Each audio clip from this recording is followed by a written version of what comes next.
LCR, or left, center, right, is a fun dice game where players try to be the last one in the game with any poker chips.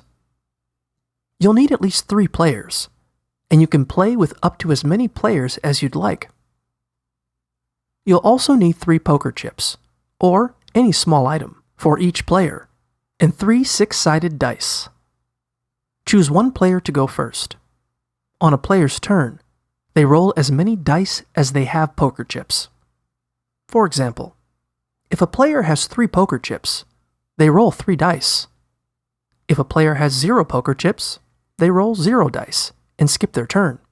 After rolling, the player checks the number on each die to determine what they do next. For each 4 they rolled, the player must pass 1 poker chip to the player on their left. For each 5, the player must put 1 poker chip in the center of the playing area. For each 6, the player must pass 1 poker chip to the player on their right.